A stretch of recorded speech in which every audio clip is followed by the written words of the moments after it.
Welcome back नाज़रीन। हम बात कर रहे थे पाकिस्तान तहरीक इंसाफ ने हुकूमत पर दबाव बढ़ाने के लिए और अपोजिशन अलायंस को बनाने के लिए जो काविशों का आगाज़ किया है, तो इसी बैरूनी दबाव को बढ़ाने के लिए पाकिस्तान तहरीक इंसाफ की जानिब से, लीडरान की जानिब से, बानी की जानिब से कुछ मज़ामीन लिखने का सिलसिला भी जारी है। इन मज़ामीन के ऊपर दीगर जमातों के जो रहनुमा हैं उनको खासी मसाइल हो रहे हैं, मुश्किल हो रही है, तनकीद का निशाना भी बना रहे हैं। लेकिन खान साहब की जानिब से मज़ामीन को मुसलसल लिखा जा रहा है, सिलसिलावार लिखा जा रहा है, चाहे वो चीफ जस्टिस साहब हों या फिर चीफ ऑफ आर्मी स्टाफ हों।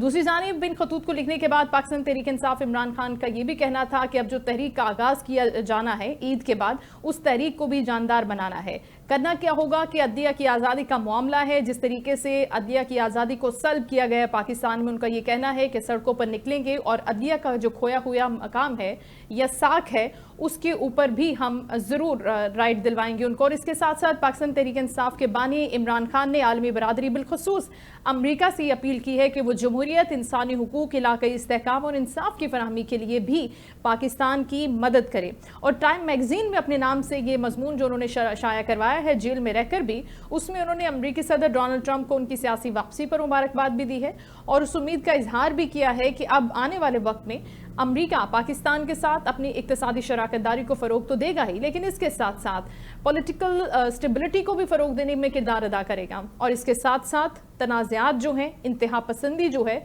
उसका बायस बनने वाले हालात की रोकथाम के लिए भी अमरीका पाकिस्तान के साथ मिलकर काम करे। जहाँ पर इंसानी हकूक़ की वॉयलेशन का मामला है तो उस पर भी आवाज़ उठाने के हवाले से पाकिस्तान तहरीक इंसाफ काम करती है। लेकिन अभी तक ये वाज़ेह नहीं है कि आए ये मजमून वाकई इमरान खान ने लिखा था और ये मैगजीन को कैसे पहुंचाया गया। इस पर रिएक्शन तो बहुत सख्त आता है। खान साहब जब भी कोई चीज़ लिखते हैं, जब भी आवाज़ उठाते हैं, चाहे वो मामला कोई भी हो। इसी पर सेनेट में मुस्लिम लीग नून के पार्लिमानी लीडर और खारजा उमूर कमेटी के सरबराह इरफान सिद्दीकी साहब ने कहा है कि इमरान खान का ये जो मजमून है ये आलमी सतह पर पाकिस्तान के चेहरे पर कालक थोपने के मुतरादिफ है। शौकत यूसुफ से पाकिस्तान तहरीक इंसाफ के रहनुमा हमें ज्वाइन कर चुके हैं, उनको वेलकम करते हैं। अस्सलाम वालेकुम सर। जी वालेकुम अस्सलाम। बहुत शुक्रिया सर आपके वक्त का। ये जो मजमून लिखा है खान साहब ने और अब जो टाइम मैगजीन में शाया भी हुआ है, अभी ये वाज़ेह नहीं है कि ये कैसे लिखा गया, कैसे पहुंचा, लेकिन इस मजमून पर जो तनकीद है वो सामने आ गई है। इरफान सिद्दीकी साहब कह रहे हैं कि ये पाकिस्तान के चेहरे पर कालक थोपने की एक मजमून कोशिश है, काबिल मजम्मत फेल है। खान साहब जिस तरह से लिखते हैं वो पाकिस्तान की साख को मुतासिर करता है और बहुत सी चीज़ें हैं जो सामने आती रहती हैं। आप क्या देखते हैं कि इसका मकसद क्या है और किस तरह से ये सारे रहनुमा इस पर रिएक्शन दे रहे हैं? इरफान सिद्दीकी साहब का काम ये था ना कि वो हुकूमत की कहीं अच्छे आर्टिकल लिखता, कहीं हुकूमत की परसेप्शन बनाता। एक सहाफ़ी रह चुका है, लेकिन बदकिस्मती से उनको अपना काम भी भूल चुके हैं और अब वो लिखने पे भी एतराज़ कर रहे हैं। ये जो कहते हैं ना कि कालक है, ये है, मेरे भाई आपने जो जमहूरियत को रोन डाला, पार्लियामेंट की बालादस्ती खत्म कर दी, आइन और कानून की बालादस्ती खत्म हो गई, रूल ऑफ लॉ नहीं है मुल्क के अंदर, इससे मुल्क की बदनामी नहीं हो रही है। ये पता नहीं क्यों शुतुरमुर्ग की तरह आंखें छुपा के कह रहे हैं हमें कोई नहीं देख रहा है। आपको सब कुछ देख रहे हैं, लोग देख रहे हैं, दुनिया देख रही है। सबसे पहले तो यूरोपीय यूनियन ने आवाज उठाई थी कि इंसानी हकूक की पामाली हो रही है। तो देखिए आपके कौन सा ऐसा मुल्क है जिसका सफीर यहाँ नहीं बैठा है इस्लामाबाद में? क्या उनको नहीं पता है कि मुल्क में क्या हो रहा है, किस तरह इंतखाबात हुए, किस तरह हुकूमत बनाई गई? ये पता नहीं किस दुनिया में रह रहे हैं। इनका ये ख्याल है कि वही पुराना पाकिस्तान है जो 80s के अंदर या 90s के अंदर था। अब तो सोशल मीडिया का दौर है, मिनटों मिनटों में, सेकंडों के हिसाब से दुनिया की आखिरी कोने तक खबर पहुंच जाती है। तो सर यही तो उनका मुद्दा है यूसुफ जैद साहब, यही तो उनका मुद्दा है कि पाकिस्तान में जो कुछ भी हो रहा है, जिस तरह के भी एक्ट्स हो रहे हैं, वो अगर सोशल मीडिया पर लिखे जाते हैं, उनको वहां पर प्ले किया जाता है, बताया जाता है दुनिया को, तो ये भी गलत है, ये नहीं बताना चाहिए। इससे भी पाकिस्तान की बदनामी तो होती है। कर रहे हो जो ये कर रहे हैं तो ना करे ना। पहले तो आप ये बताएं कि गलत काम हो रहा है, आप कहें कि दुनिया को ना बताएं कि ये गलत हो रहा है, लेकिन खैर हम आपस में कर रहे हैं, तो फिर दुनिया के साथ ताल्लुक खत्म कर देना। फिर हम दुनिया में क्यों रह रहे हैं? हम तो फिर पाकिस्तान में ही रहना चाहते हैं ना। फिर तो पाकिस्तान के दुनिया से कोई ताल्लुक ही नहीं होना चाहिए।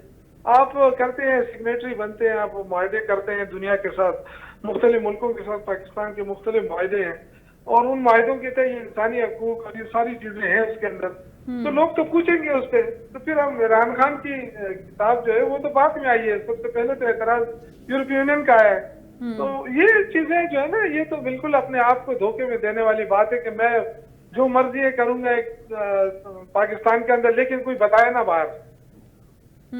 तो सर ये एहसन इकबाल साहब भी कह रहे हैं कि अगर ये मजमून लिखा गया है और जो शाया हुआ है तो ये उन्होंने गुमराह करने की कोशिश की है खान साहब ने। दूसरी जानिब वो ये सवाल करते हैं कि ये हाउस अरेस्ट की जो बात चल रही है ये किसने पेशकश की थी, हमने तो नहीं की, वो कहते हैं।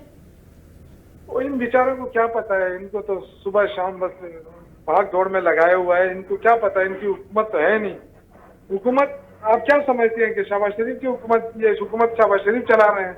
इन बेचारों को तो पता ही नहीं है, इनके पास इख्तियार ही नहीं है, ये तो ऐसे ही बस लगे हुए हैं। इनके क्या मैं कहूँ अब, और इनके अगर परसेप्शन बनाना है तो ये लिखे ना, इनके पास जो इतने बड़े बड़े जगादिर बैठे हुए हैं जो बड़े अपने आप को वो फिलासफर कहते हैं, तो लिखे ना, टाइम मैगजीन का अपना कभी अपना आर्टिकल दे देना, देख लें छपता है कि नहीं छपता है। अच्छा, ये तो बहुत ही आपने बड़ी बात कह दी कि पहले वो आर्टिकल लिखें इतनी मुश्किल से, फिर उसको छपवाने के लिए जो तगदो करनी पड़ेगी सर, उसको आपको उसका अंदाजा तो होगा ही। अच्छा, खान साहब जाहिर है जेल में हैं, मरियम बीबी फरमा रही हैं कि अगर खान साहब ये खतूत लिख रहे हैं या बात कर रहे हैं किसी भी जगह पर, किसी भी प्लेटफॉर्म पर, ये तो एक एनआरओ की कोशिश है, वो चाहते हैं कि उनको एनआरओ मिल जाए। अब वो इस बात पर अल्लाह का करम और अल्लाह का शुक्र अदा कर रही हैं कि वो उन्हीं के अंडर पंजाब की जेल में ही है।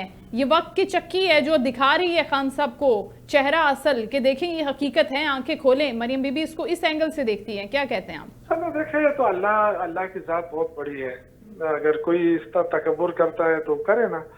देखिए मरियम बीबी तो ये भी कर रही है ना कि किसान कार्ड को अपने नाम पे तस्वीर लगा के छाप रही है, सेहत कार्ड को अपने नाम से तस्वीर लगा के छाप रही है, मजदूर कार्ड को, माइनॉरिटी कार्ड को, मतलब ये क्या क्या तमाशे। और कहती है 30 सालों में पहली दफा हॉर्स एंड कैटल शो हुआ। भाई 2021-22 में बुजदार ने करा लिया था। ये सारी जो चीजें आप कर रही है सब हो चुके थे। ये अब अपने नाम से उसका नाम बदल दे, तो ये तो नौजवानों के लिए जो प्रोग्राम थे वो तो सारा इमरान खान का आइडिया था और वो उन्हीं के आइडिया पे ये चल रही है। तो ये भी अल्लाह का शुक्र अदा करे कि इमरान खान ने आइडिया तो दिया है ना। अगर आइडिया नहीं होता इनके पास तो इनकी हुकूमत तो गुज़िश्ता 30-35 सालों से पंजाब में है। इन्होंने पंजाब में क्या किया है? अगर पंजाब में ये काम कर लेते तो बारिशों में पंजाब डूबता, लाहौर डूबता बारिशों में। इन्होंने तो कुछ भी नहीं किया ना, सिर्फ यही तमाशे किए, यही इश्तिहारात दे के अपनी पब्लिसिटी कराई है।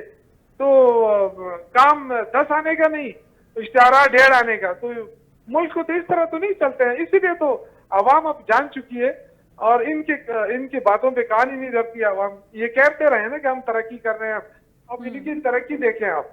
187 टेक्सटाइल मिलें बंद हो गई हैं पाकिस्तान में और ये कह रही है कि हमारे तरक्की हो रही है। फिर ये जो इनकी पैदावार है, गंदम की पैदावार, वो उसमें कमी आई है। और अब वो गुज़िश्ता साल आपको याद होगा कि बम्पर क्रॉप हुई थी गंदम की, लेकिन इन्होंने किसानों से नहीं खरीदा। तो इस दफा किसानों ने तवज्जो ही नहीं दी, वो पैदावार कम हो गई। अब सुनने में आ रहा है कि $1 अरब की गंदम बाहर से खरीदी जाए। बिल्कुल तो बाहर को पैसा देने के लिए है, लेकिन अपने लोगों के लिए नहीं है। तो क्या किसान इनको माफ करेंगे? तो ये मेरा नहीं ख्याल है कि ये चीजें इस तरह चलती है। फिर दूसरा झूठ देखें, रमजान मुबारक का महीना देखें, 1.5 देखिए 23.1 से कहते महंगाई आ गई है 1.5 पे। मैं तो अभी कह रहा था एक दूसरे चैनल पे, मैंने कहा इंशाल्लाह ईद के बाद सारी चीजें फ्री मिलेंगी।